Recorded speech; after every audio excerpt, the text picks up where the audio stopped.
CM Revanth నేతృత్వంలో కాంగ్రెస్ నేతలు భేటీ అయ్యారు. ఉప ఎన్నిక ప్రచారంలో అనుసరించాల్సిన వ్యూహాలపై చర్చించారు. ఉప ఎన్నికల్లో కాంగ్రెస్ కు అనుకూలంగా ఉన్నట్లు సర్వేలు చెబుతున్నట్లు రేవంత్ స్పష్టం చేశారు.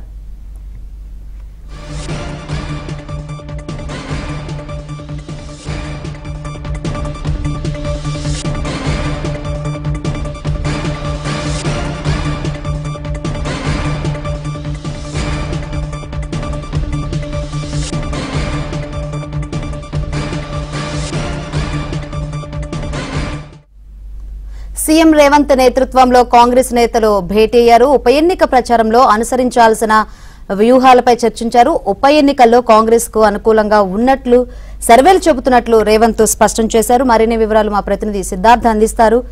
ఏంటి updates? CM Revanth Reddy parliament office లో కాంగ్రెస్ కీలక నేతల సమావేశం జరుగుతా ఉంది. ఈ సమావేశానికి అందుబాటులో ఉన్నటువంటి మంత్రులు, పలువురు ఎమ్మెల్యేలు వచ్చారు. పిసిసి చీఫ్ మహేష్ కుమార్ గౌడ్ కూడా ఈ సమావేశానికి హాజరయ్యారు.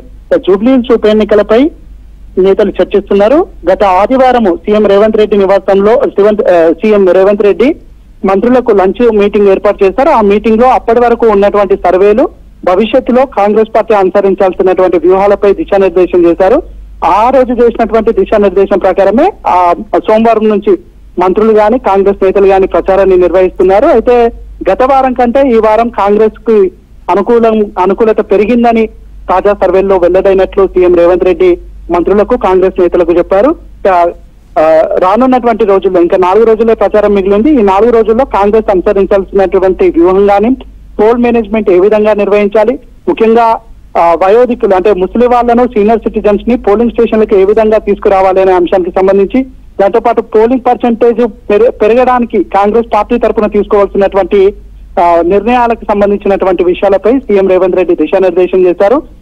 గెలుపుకు సంబంధించి చాలా కాన్ఫిడెంట్ గా సీఎం రేవంత్ రెడ్డి ఉన్నట్టు తెలుస్తా ఉంది. గత వారం కంటే ఈ వారం వచ్చినటువంటి సర్వేల్లో కాంగ్రెస్ కు అనుకూలత పెరిగింది.